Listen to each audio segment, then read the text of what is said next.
Bueno, vamos al libro de Filipenses. Si usted tiene una Biblia, ábrala en el libro de Filipenses.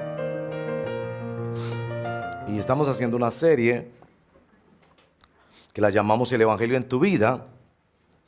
Y hoy es la cuarta entrega de una parte de eso que tuvo el mismo título y es cómo lidiar con nuestro egoísmo. Los cristianos y los que son llamados a la fe en Cristo vamos encontrando poco a poco, cada vez con más preocupación, la verdad, cada vez con más preocupación. Yo lo llamo así para ser un poco dramático, como muchos predicados, yo soy dramático, el demonio de nuestro egocentrismo. Lo que muchas veces llamamos amor y lo que estamos haciendo, usando las personas. Y tan profundo que es eso, que el que es llamado al Evangelio va siendo llevado a la oscuridad de ese egoísmo para buscar esperanza solamente en Cristo Jesús. Y por eso estamos leyendo el libro de Filipenses, centrado en el capítulo 2. Entonces encienda su Biblia, si lo tiene en un celular o equipo móvil, y ábralo en la Biblia, si la tiene en papel, en Filipenses capítulo 3. Y para esta cuarta entrega lo que voy a hacer es leer todo el capítulo 3 y el versículo primero del capítulo 4. Hoy cerramos esta serie, va a quedar un poquito inconclusa, yo sé. Pues la razón es que la próxima semana comenzamos nuestro recorrido por toda la Biblia. Si usted nos visita, debo contarle eso, que el Señor nos ha guiado, que el año entrante como congregación, todos, leamos la Biblia completa en un año. Que no es mucho pedir, francamente. Es menos de lo que demora el tiempo de propagandas en tu programa favorito de televisión. Si lees entre 12 y 15 minutos diarios, lees la Biblia en un año. Y la mayoría, estoy seguro, no han leído la Biblia completa todavía. Hay unos pocos, dicen, yo la leí alguna vez, todo completo. Pero también nos vamos a gozar en que cada domingo, a partir del próximo domingo, la predicación tratará con uno de esos capítulos que hemos leído. Así que vamos a estar conectados durante la semana. Pero asimismo, la oración de los miércoles y los sábados, los grupos, etcétera, van a estar tratando con alguno, no con todos los capítulos leídos en semana. Serían como entre 15 y 20, depende del tamaño de esos capítulos, pero sí versarán en esos capítulos. Y por eso les animamos a adquirir el calendario, además de las boletas para el concierto del 26, adquirir el calendario para tener allí las referencias bíblicas que se leen cada día. Entonces, bueno, y también pueden mirar el concierto de Santiago Benavides el día 26. Adquiera las boletas porque tenemos dificultades de espacio, así que asegure que puede estar ahí. Las boletas no tienen ningún costo, solamente necesita reclamarlas y así vamos a saber cómo vamos a tener el aforo para ese día. Así que, por favor, vaya a recoger sus boletas. Y también, ya que entré en los anuncios, estoy como enredado, ya que entré en los anuncios, el día 31 de diciembre los invito, así como lo hice por el Noti Redil, si lo recibieron ya en sus equipos móviles. El 31 vamos a tener ayuno y oración para cerrar el año y comenzar el año nuevo, de 8 de la mañana a 12 del mediodía tendremos ayuno y oración aquí para todos los que quieran venir. Entonces vamos a tener una linda oportunidad de terminar bien en oración este año. Bueno, ahora pues vamos a Filipenses capítulo 3, leeré verso primero en adelante, concluiré en el verso primero del capítulo 4, leo para el beneficio de todos, en el nombre del Padre, del Hijo y del Espíritu Santo. Por lo demás, hermanos míos, alégrense en el Señor. Para mí no es molestia volver a escribirles, debería decir volver a leerles lo mismo, y a ustedes les da seguridad. Cuídense de esos perros. Cuídense de esos que hacen el mal, cuídense de esos que mutilan el cuerpo, porque la circuncisión somos nosotros, los que por medio del Espíritu de Dios adoramos, nos enorgullecemos en Cristo Jesús, que ahí viene la frase más importante para esta mañana, y no ponemos nuestra confianza en esfuerzos humanos. Yo mismo tengo motivos para tal confianza, nos cuenta Pablo en su testimonio. Si cualquiera otro cree tener motivos para confiar en esfuerzos humanos, yo más. Dos puntos, viene una lista de 7 cosas, que es la experiencia que narra aquí Pablo de lo que podría ser su confianza o su orgullo en esfuerzos o en condiciones humanas. Circuncidado al 8º día, del pueblo de Israel, de la tribu de Benjamín, hebreo de pura cepa. En cuanto a la interpretación de la ley fariseo, en cuanto al celo perseguidor de la iglesia, en cuanto a la justicia que la ley exige, intachable. Sin embargo, y aquí viene toda su nueva lista, todo aquello que para mí era ganancia, ahora lo considero pérdida por causa de Cristo. Es más, todo lo considero pérdida por razón del incomparable valor de conocer a Cristo Jesús mi Señor. Por Él lo he perdido todo y lo tengo por estiércol a fin de ganar a Cristo y encontrarme unido a Él. No quiero mi propia justicia que procede de la ley, sino la que se obtiene mediante la fe en Cristo, la justicia que procede de Dios, basada en la fe. Lo he perdido todo a fin de conocer a Cristo, experimentar el poder que se manifestó en su resurrección, participar en sus sufrimientos y llegar a ser semejante a Él en su muerte. Así espero alcanzar la resurrección de entre los muertos. No es que ya lo haya conseguido todo o que ya sea perfecto. Sin embargo, sigo adelante esperando alcanzar aquello para lo cual Cristo Jesús me alcanzó a mí. Hermanos, no pienso que yo mismo lo haya alcanzado ya. Más bien una cosa hago, olvidando lo que queda atrás y esforzándome por alcanzar lo que está delante, sigo avanzando hacia la meta para ganar el premio de Dios que Dios ofrece mediante su llamamiento celestial en Cristo Jesús. Así que escuchen los perfectos.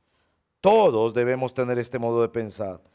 Y si en algo piensan de forma diferente, Dios les hará ver esto también. En todo caso, vivamos de acuerdo con lo que ya hemos alcanzado. Hermanos, sigan todos mi ejemplo y fíjense en los que se comportan conforme al modelo que les hemos dado. Como les he dicho a menudo y ahora lo repito hasta con lágrimas. Muchos se comportan como enemigos de la cruz de Cristo. Su destino es la destrucción. Adoran al Dios de sus propios deseos. Se enorgullecen de lo que es su vergüenza. Solo piensan en lo terrenal. En cambio nosotros somos ciudadanos del cielo, de donde anhelamos recibir al Salvador, el Señor Jesucristo. Él transformará nuestro cuerpo miserable para que sea como su cuerpo glorioso, que mediante el poder con que somete a sí mismo todas las cosas. Por lo tanto, queridos hermanos míos, a quienes amo y extraño mucho, ustedes que son mi alegría y mi corona, manténganse así, firmes en el Señor. Hermanos y hermanas, les exhorto a que recibamos esta como es la palabra de Dios. Oremos. Señor, gracias por la oportunidad tan bella de esta mañana reunirnos por última vez este año. Por supuesto, bendecimos y recordamos a los hermanos que están el día de hoy en diferentes actividades, algunas de descanso, viajes. Y los que estamos aquí te agradecemos especialmente porque nos permites el último domingo de este año estar reunidos para honra y gloria de tu nombre. Aquí nos dices que nosotros somos ciudadanos del cielo. Ayúdanos a tener tal firmeza este próximo año. Ser tenidos, comportarnos, dar ejemplo, vivir, disfrutar como quienes somos ciudadanos del cielo. En esta tierra no somos más que residentes temporales. Nuestra visa tiene término. nuestro verdadero pasaporte e identidad, nuestra cédula de ciudadanía, es el libro del Cordero, en que nuestros nombres fueron escritos para toda la eternidad. Ayúdanos a vivir en este mundo como quienes pertenecen a otro. Ayúdanos a vivir en este tiempo como quienes pertenecen a la eternidad. Te lo pedimos en el nombre de Cristo Jesús, nuestro Señor. Amén. Bueno, en el capítulo 2, verso 5, si pueden mirarlo allí, hemos dicho que realmente esa es el eje central del libro de Filipenses, que desde allí se debe entender esta preciosa epístola y que nos pide que tengamos la misma actitud, la misma forma de pensar, cosmovisión, deseo, anhelo, mentalidad que tuvo Cristo Jesús y que se resume en lo que nos dice el mismo verso 3 anteriormente, que es la humildad de Cristo, que con esta humildad es que se produce la verdadera unidad cristiana, que con esta humildad es que encontramos la verdadera alegría, porque ganamos una profunda dependencia en la que Cristo Jesús es no solo nuestra meta, sino también nuestro premio. Si van al capítulo 3, el verso 3, hemos dicho que allí aparece la fórmula paulina de la humildad y que esa fórmula tiene 3 componentes.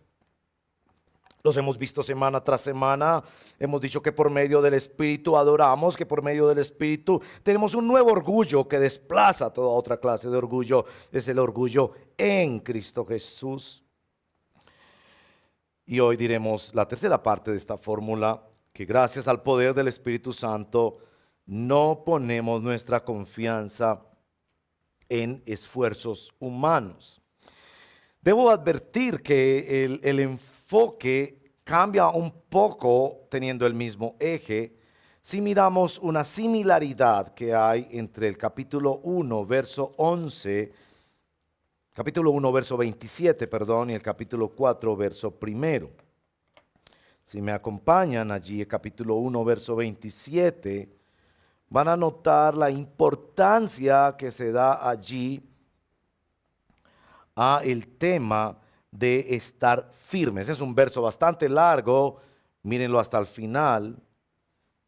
Pase lo que pase, dice Pablo, compórtense de una manera digna del Evangelio de Cristo. Un excelente verso para pensar en nuestros planes del año entrante, en nuestra oración para el año entrante. De este modo, ya sea que vaya a verlos o que estando ausente, solo tenga noticias de ustedes, o solo que tenga noticias de ustedes, sabré que siguen firmes en un mismo propósito, luchando unánimes por la fe del Evangelio. Firmes con un mismo propósito, luchando unánimes por la fe del Evangelio. Y eso podría ser un maravilloso texto para comenzar el año entrante a nivel personal, a nivel familiar, a nivel de iglesia. Ahora vayan conmigo al verso del capítulo 4, verso 1, y notarán la similaridad. Por lo tanto, queridos hermanos míos, a quienes amo y extraño, ustedes que son mi corona y mi alegría, manténganse así firmes en el Señor. Así que necesito explicarles esto porque si no, no voy a hacerme entender bien en lo que resta de esta exposición. Noten que capítulo 1, verso 27 habla del deseo y casi el propósito de la epístola de Pablo, que es que ellos se mantengan firmes combatiendo con el mismo propósito por el Evangelio. En el capítulo 4, verso 1, manténganse firmes así. Eso en estudios bíblicos lo llamamos inclusión. Cuando un texto bíblico tiene un sabor, una idea al principio y otra misma al final. Y aquí notamos que lo que Pablo está tratando de mostrar es cómo mantenernos firmes. Y yo quiero mostrarles por qué ese mantenerse firmes tiene tanto que ver con la tercera parte de esta fórmula de la humildad, que es no confiar en esfuerzos humanos. Ese es básicamente mi propósito. Perdónenme que no soy tan ilustrativo, pero sí es muy importante que lo comunique así. Y sobre todo, que nuestro verso 4.1 dice que se mantengan así firmes en el Señor. Así se refiere al texto anterior. Eso que ha hecho que Pablo considere todo como pérdida, como basura, con esa palabra tan fuerte, como estiércol, a menos que esas cosas le ayuden y le lleven a Cristo Jesús. Esa firmeza que él ha conseguido adorando, enorgulleciéndose, satisfaciéndose solo en Cristo y ahora desconfiando de la carne. Eso le va a permitir tener la firmeza para su vida. Así que esto debería ser muy importante para usted, porque yo no sé cómo será su año entrante.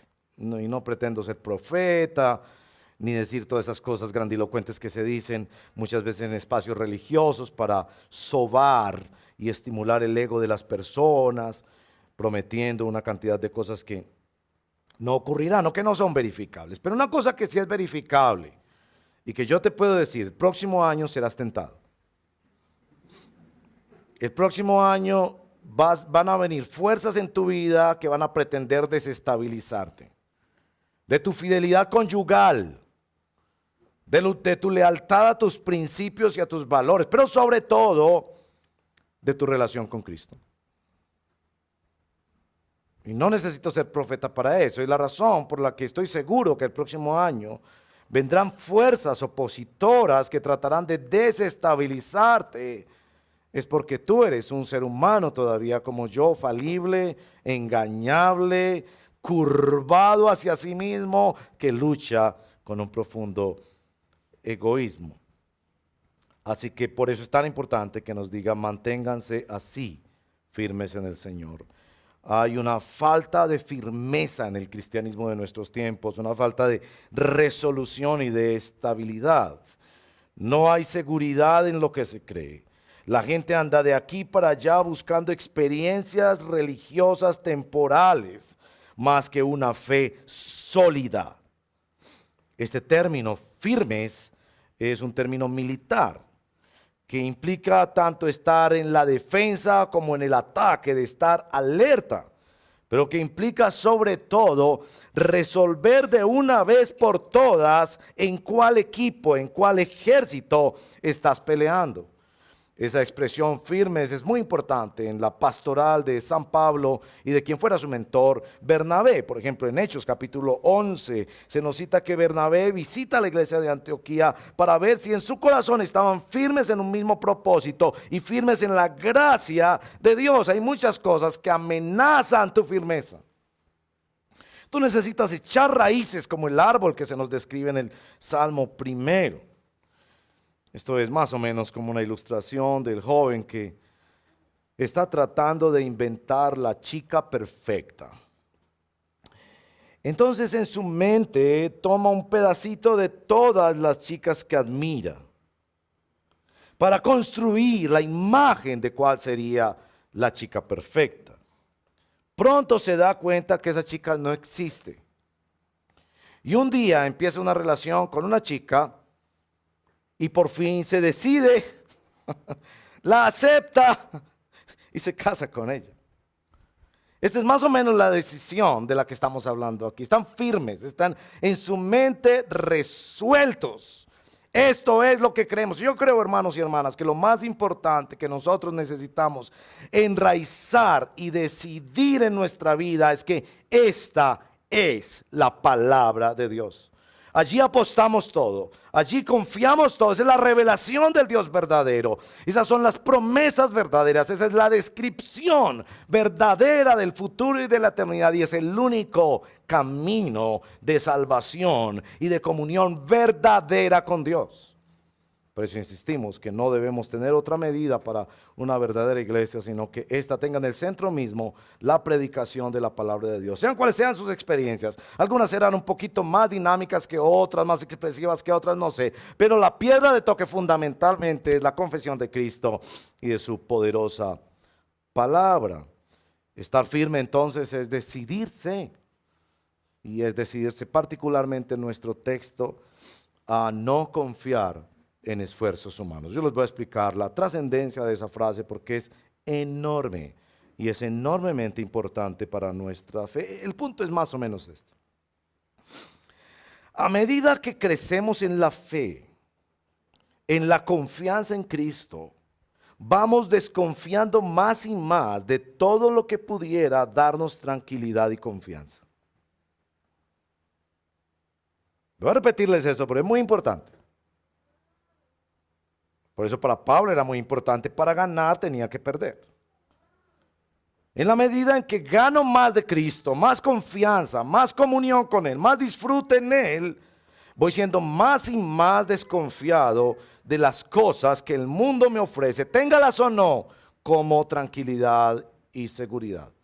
Es decir, un verdadero cristiano tiene sospecha, y sospecha creciente de cómo se siente frente a bienes materiales, apariencias físicas, relaciones o situaciones laborales, plata en el banco, sueños personales, proyectos personales. A medida que su fe crece en Cristo, crece también una desconfianza por lo que llama aquí San Pablo los esfuerzos personales. ¿Qué vamos a hacer con esta frase? Porque me voy a detener básicamente en ese verso 3 y en esa frase del verso 3.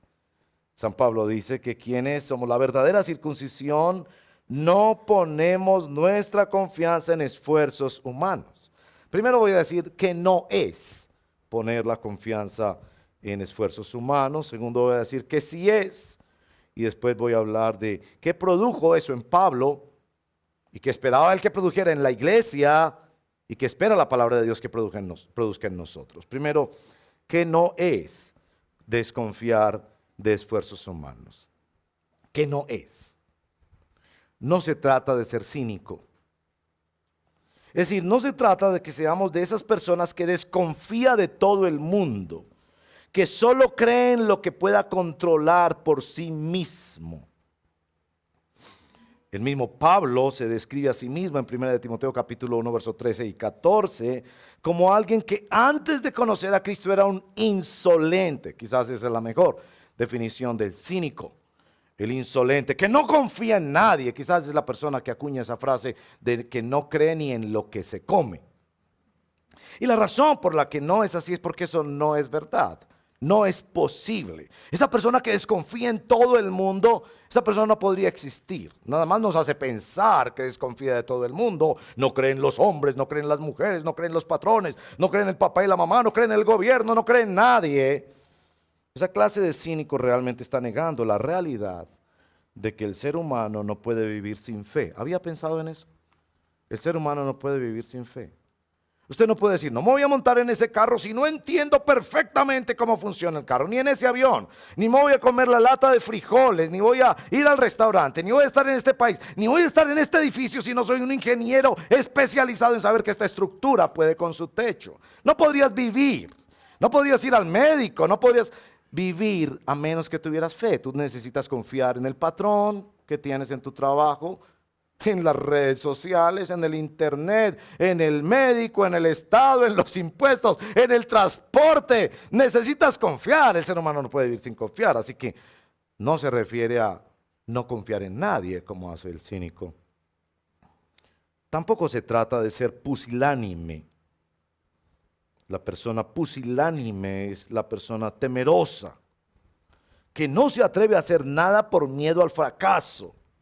Falto de confianza en sí mismo, nunca se atreve. Y no se refiere a eso, esto de desconfiar en los esfuerzos humanos, porque vemos a David. ¿Recuerdan al pequeño David? Y se dan cuenta que quien confía en Dios se le mide a lo que sea. Es el pequeño David. Tú vienes a mí con lanza, con espada, con armadura, y yo vengo a ti con 5 piedritas, pero en el nombre de Jehová de los ejércitos. Entonces, aquello que Pablo nos dice de no confiar en esfuerzos humanos no quiere decir ser pusilánime, miedoso para todo, porque los cristianos realmente son gente muy atrevida. Bueno, tampoco quiere decir que esto sea una declaración de vegetarianismo. Les va a sonar extraño, pero es la introducción al siguiente punto.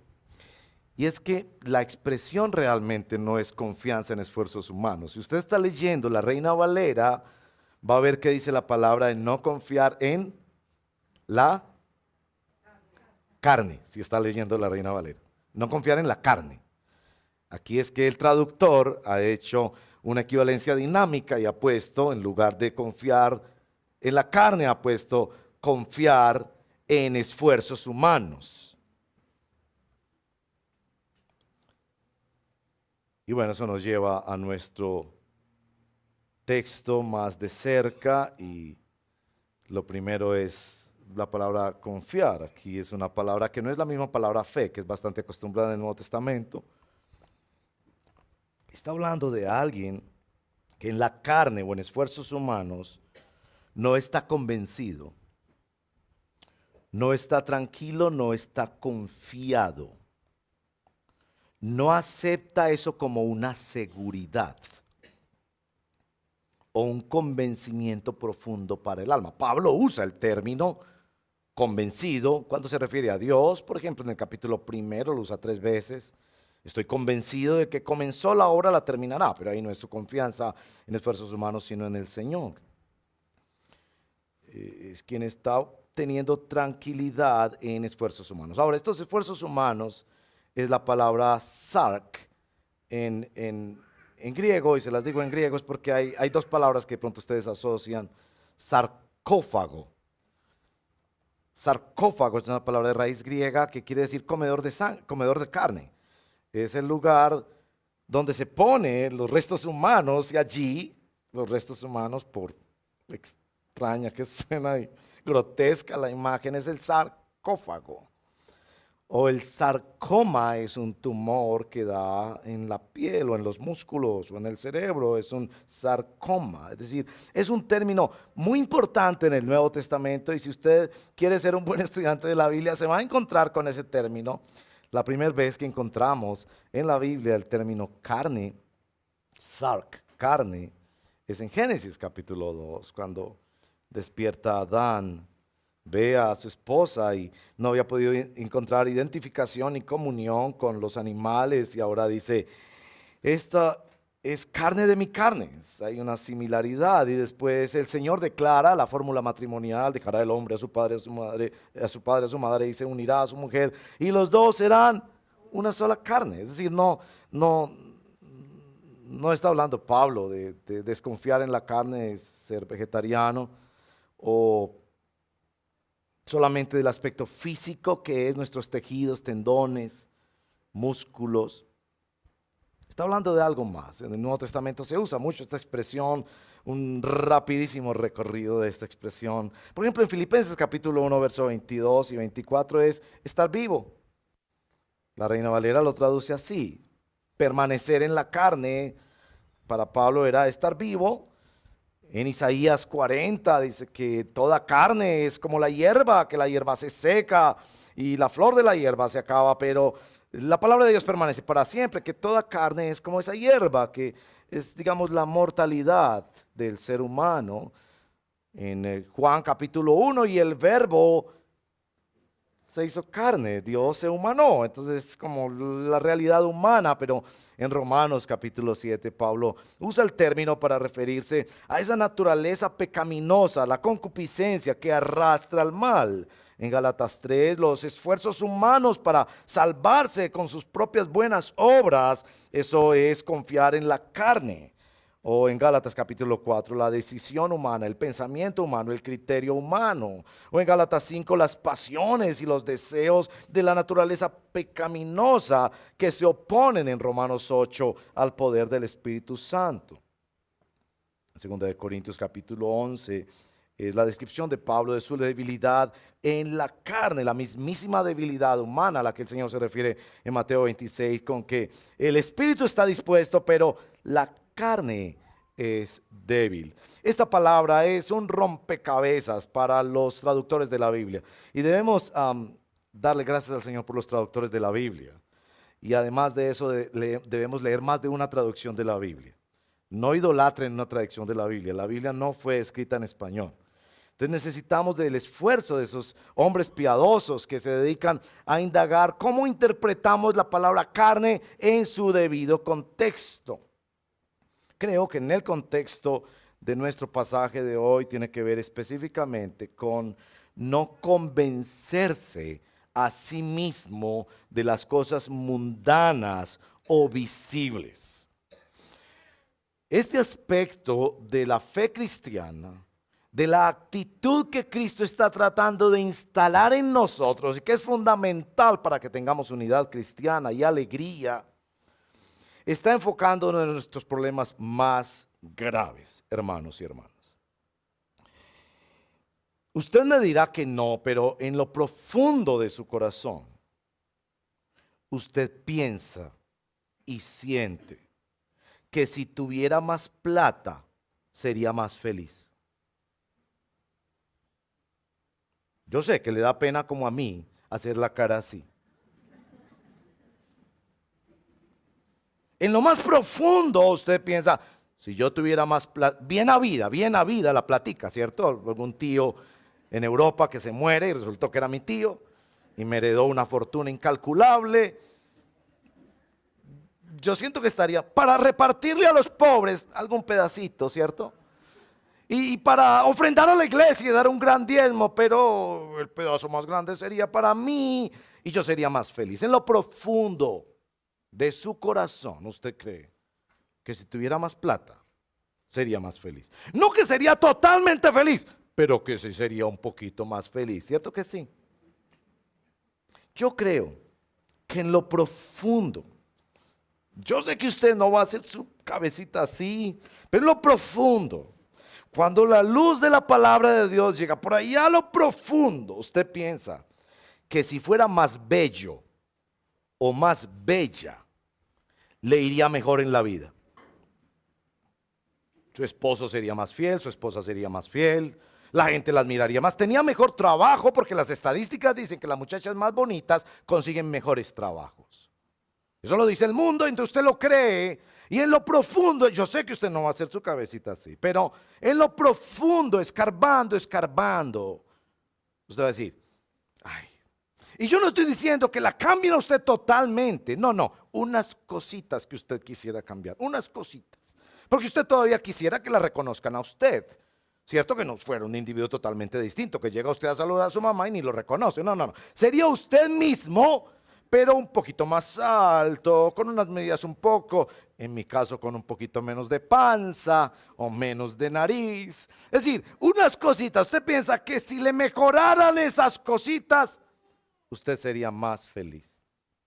Yo sé que usted no va a hacer su cabecita así, pero si escarbamos lo más profundo, usted piensa que si usted hubiera nacido en otra familia o en otro país, usted sería un poquito más feliz.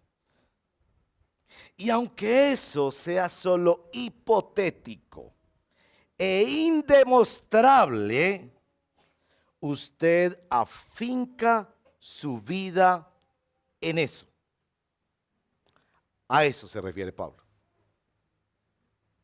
Pablo se refiere a que una cosa extraordinaria que hace el Evangelio es despojarnos de unos convencimientos y unas confianzas que operan muy profundamente por allá en el alma y que nos cuesta, mis amados, muchísimo admitir. Y ese es precisamente el testimonio que Pablo nos da aquí. Déjeme leerle esta porcioncita de 2 de Timoteo capítulo 1, donde también Pablo habla de su testimonio. Era frecuente que él hablara de su testimonio. Y no era tanto esos testimonios de yo era drogadicto y ahora no. Eran esos testimonios profundos del corazón, porque los milagros más grandes que Dios hace, los hace en lo profundo del alma. Yo bendigo a Dios si usted fue drogadicto y Dios le liberó de ese tremendo problema que son las drogas y el alcohol. Gloria a Dios por eso. Pero ese corazón que continuamente está curvado hacia sí mismo y que está anclado en la confianza en la carne, Pablo consideraba eso el más grande de los milagros. Y así describe su testimonio para comenzar en 2 de Timoteo capítulo 1, verso 12. Por ese motivo padezco estos sufrimientos, dice Pablo, pero no me avergüenzo, porque sé en quién he creído y estoy seguro, es la misma palabra, convencimiento, de que tiene poder para guardar hasta aquel día lo que le he confiado o lo que Él me ha confiado a mí, también se podría traducir. Pablo tiene mucho que decir sobre esto de derrotar por el poder del Espíritu Santo, que sea derrotado la confianza falsa en la carne. Es que la conversión cristiana, la semana pasada decíamos, es como el cambio de un orgullo por otro. Quienes estuvieron aquí, si no lo pueden ver en nuestro canal, decíamos que la conversión cristiana es el cambio de un orgullo por otro. Y hoy debemos decir, la conversión cristiana es el cambio de una fe por otra. No es que tú añades fe en Cristo a la fe que tienes en ser rico, bello y famoso. Y ahora añades otra vez, no. Es que esta fe en Cristo, esta confianza en Cristo, derrota y paulatinamente acaba y destruye las confianzas que tenemos en este mundo. Déjenme decir algunas cosas sobre lo que significaba esto para Pablo. Voy a pasar rápido, mirando un poco más su vida y comentando un poquito de las cosas que están escritas en sus epístolas. En primer lugar, dejar de confiar en la carne para Pablo significaba dejar de medir todo por la autocomplacencia, por el entretenimiento, por el placer que produce. 1 Corintios 9 dice, corro no como a la aventura, corro y golpeo mi cuerpo para alcanzar la meta. Es que vivimos en una generación que todo lo mide por las dosis del entretenimiento. Y eso que me lo van a entender con un contraejemplo imaginario que ustedes jamás aceptarían. Si usted se encuentra con un amigo familiar que ha sido diagnosticado con un cáncer, que es operable, que es sencillamente sacar ese tumor, y usted le pregunta, oye, ¿por qué no te operaste? Oí que te operaban la semana pasada y entiendo que no te dejaste operar. Y él te responde lo siguiente, mira, no me dejé operar porque llegué a ese hospital y no sentí nada. Todos los médicos eran vestidos de blanco, me pareció como tan desagradable ese ambiente. La comida no me generó ningún apetito, era una comida muy simple. Además no había internet. Entonces yo decidí no operarme porque no encontraba nada entretenido, nada agradable, nada complaciente para mi carne. Entonces por eso no me operé. ¿Usted aceptaría eso? Usted le diría a su amigo, eres un bruto. Las cosas más importantes de la vida no se miden por la complacencia de tu carne. Eso es lo que Pablo nos quiere decir. Las cosas más importantes de la vida no se miden por la complacencia de tu carne. Y debo decirle, hermanos y hermanas, porque de esto me ha hablado el Señor mucho últimamente. ¿A qué llamamos nosotros una gran celebración? Un gran culto, un gran tiempo de alabanza. Llegamos los domingos a la casa, después de estar aquí con los hermanos. Uy, fue tremenda esa celebración. ¿Por qué dices eso? ¿Por qué dices eso? ¿Porque cantaron tus canciones favoritas?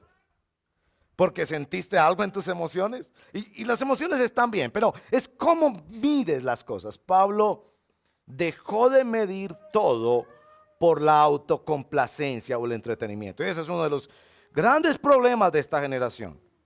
Esta generación todo lo mide por entretenimiento. Y a los muchachitos le tenemos que comprar cuadernos que sean entretenidos, lápices que sean entretenidos, profesores que cuenten chistes, programas de internet que sean simpáticos para que aprendan. Y entonces hasta en el trabajo tienen que ser entretenidos. El deporte tiene que ser entretenido. La vida en la iglesia tiene que ser entretenida. Porque si no es entretenida, la gente no viene. Pablo dijo, yo no voy a poner mi confianza en cómo me siento yo, en cómo se complace mi carne. En segundo lugar, no confiar en la carne significa para Pablo renunciar abiertamente a la religión. Hay un uso correcto de la palabra religión en el libro de Santiago y en otros lugares de la Biblia, y se refiere puntualmente a la obediencia del evangelio de asistir a las viudas y a los huérfanos y a los necesitados. Pero me refiero a la religión institucionalizada, la religión que tiene tradiciones humanas, esfuerzos de la carne para transar con Dios. Mi abuelo murió diciéndole a mi padre, que casi de rodillas le predicaba el evangelio, Aun si viniera un ángel y me hablara, y si Dios mismo me hablara, no dejaré de creer en la Virgen María. ¿Perdón? ¿Dónde en la Biblia dice que debemos adorar a la Virgen María? ¿Dónde dice que ella ascendió, que nació inmaculada y todas esas doctrinas que se ha inventado la Iglesia Católica? Pero te cuesta salirte de esa tradición. Te cuesta romper con esas estructuras religiosas. Pues bien, no confiar en la carne para Pablo era romper, y no romper con la Iglesia Católica porque no existía, era romper con las tradiciones del judaísmo, la circuncisión que nos han mencionado allí, las tradiciones judías que algunos ininteligentemente en el pueblo evangélico quieren instituir. Cuando ya hemos superado el judaísmo, ya Cristo cumplió la ley en todas sus ceremonias, quieren regresarnos a eso. Y por eso el libro de Gálatas es tan contundente. En tercer lugar, estar decidido a erradicar el miedo pecaminoso. Uno de los libros que más me ha afectado a mí este año, escrito por John Flavel, un famoso puritano. Triunfo sobre el miedo pecaminoso. Ese es el miedo que vencieron, bendito Dios, los mártires. Estos hombres de Dios que fueron llevados al cadalso, a la hoguera, a la prisión. Y que ellos sabían en quién habían creído. Y cuando la palabra de Dios dice, no teman a los que matan el cuerpo, porque no pueden hacer nada después de eso. Teman a Dios, que puede destruir el alma y el cuerpo para siempre en el infierno. Pablo decidió erradicar de su vida miedos que lo controlaran. Pablo decidió, en cuarto lugar, participar en la batalla de la fe. En el capítulo 1, verso 30, habla del mismo conflicto que él vivía y que ahora sus hermanos, y por eso él se pone como un ejemplo para los filipenses, la batalla de la fe. ¿Vas a actuar empujado por las presiones del mundo, por tus miedos y tus deseos, o vas a confiar en la presencia, la palabra y el poder de Jesucristo? Pablo decidió participar en una batalla adentro de su corazón, que es la batalla de la fe. ¿En quién vas a confiar? ¿En tu pensión? ¿En tu trabajo? ¿En la mujer bonita? ¿En papá, mamá? ¿En institución? ¿En cualquier cosa? ¿O vas a confiar en el Señor Jesucristo? En quinto lugar, Pablo decidió desenmascarar lo pasajero y lo temporal de la vida.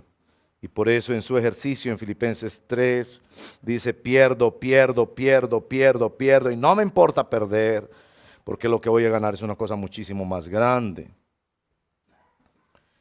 Y en sexto lugar, Pablo decidió poner toda su confianza en Cristo Jesús para el futuro, pensando como un ciudadano del cielo. En tercer lugar, ¿qué aplicaciones hay para nosotros de esto? Si lo que estamos tratando de decir es, entre más nos acercamos a Cristo, más lo amamos y confiamos en Él, más desconfiamos de todas esas cosas que nos dan una falsa seguridad y que en lo profundo de nuestro corazón nos hacen sentir como un fresquito y un aliento y una complacencia. Si entre más nos movemos hacia Cristo, más nos desprendemos, nos despojamos, nos desapegamos y desarraigamos. Entonces, ¿qué impacto eso debe tener en nosotros? Bien, así es como llegamos al capítulo 4 y no voy a leer todos estos textos, pero sí voy a mencionarlos como ejemplos de aplicación que son extraordinarios. Noten que en el capítulo 4, verso 1, este asunto de confiar y creer más en Cristo le hace a Pablo amar más a la gente. Gozo, corona mía, ustedes son mi alegría. Sí, cuando tu vida ya no es empujada porque eres bello, rico, famoso y todo, te conviertes en un alma libre. Y logras amar como Jesús amó. Capítulo 1, Pablo dice, yo quisiera irme y estar con Cristo, lo cual es muchísimo mejor, pero parece el Señor me está diciendo que yo debo estar por el bien de ustedes. Entonces me voy a quedar por el bien de ustedes. Va a sufrir por amor a ustedes. Los versos 2 y 3, la reconciliación de Evodia y Síntique, nos podemos reconciliar más fácilmente con otras personas cuando tenemos más desapego a las cosas materiales y a la confianza en la carne. En el verso 4 y 5 del capítulo 4, la alegría de vivir. Se puede disfrutar más la vida cuando no se está apegado a las cosas. En el verso 6 y 7, la oración. Por nada estén afanosos, sino sean conocidas sus oraciones con todo clamor delante del Señor, petición y ruego delante del Señor, que es lo que vamos a hacer el próximo 31 martes para terminar este año. La oración es más libre. Cuando vemos esas cosas y le decimos, ustedes no son más que cosas, no van a controlar mi vida.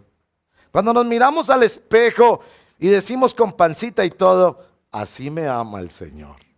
Y es todo lo que necesito. En los versos 8 y 9, una nueva forma de pensar. Todo lo justo, lo bueno, lo que es de buen nombre. Si hay virtud alguna, en esto pensad. Y termina el capítulo 4 con estas dos frases extraordinarias de San Pablo que nos muestran su testimonio personal como de alguien que ha sido incorporado en esta actitud de Cristo, que es la humildad para la unidad.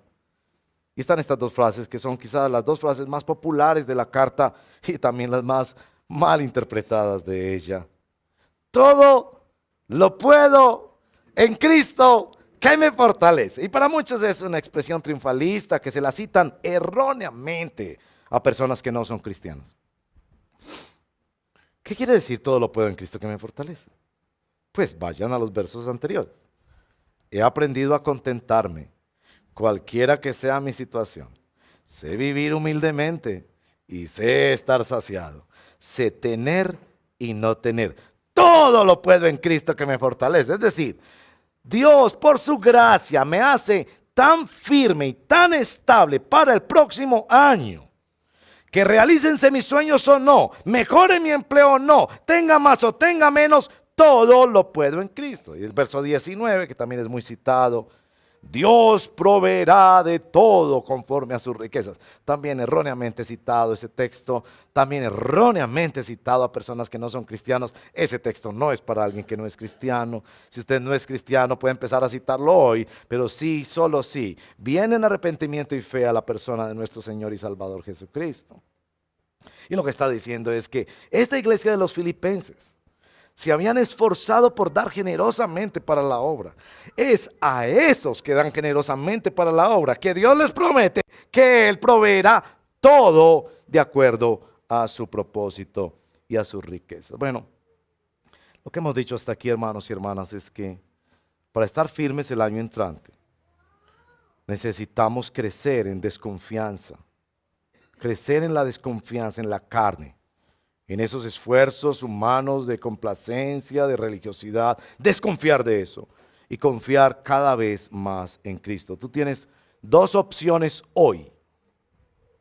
Y yo quiero decirte esto, la mayoría de nosotros llegamos a estas disyuntivas de la vida a través de problemas. Tanto si tú estás aquí escuchando por primera vez el Evangelio y el Espíritu Santo está abriendo tu corazón para que creas en el Señor Jesucristo y seas salvo, no te parezca extraño que eres empujado a través de problemas y de grandes pruebas, porque hasta que no se toca la carne, hasta que el proyecto no resulta, o la mujer te deja, o te enfermas, o se te acaba la plata, hasta ese momento no te das cuenta que no puedes confiar en eso. Tú tienes dos opciones. Sigue confiando en que eso va a mejorar. Sigue confiando en un trabajo, en tus riquezas, en que vas a hacerte otra cirugía, vas a verte mejor, no sé qué. Sigue confiando en eso. O haz como dice la palabra de Dios. Confía en el Señor Jesucristo. Cree en el Señor Jesucristo y serás salvo. Y esto no es solo para quien hoy escucha el Evangelio, es también para quien lo ha escuchado ya anteriormente. Cree en el Señor Jesucristo y serás santificado.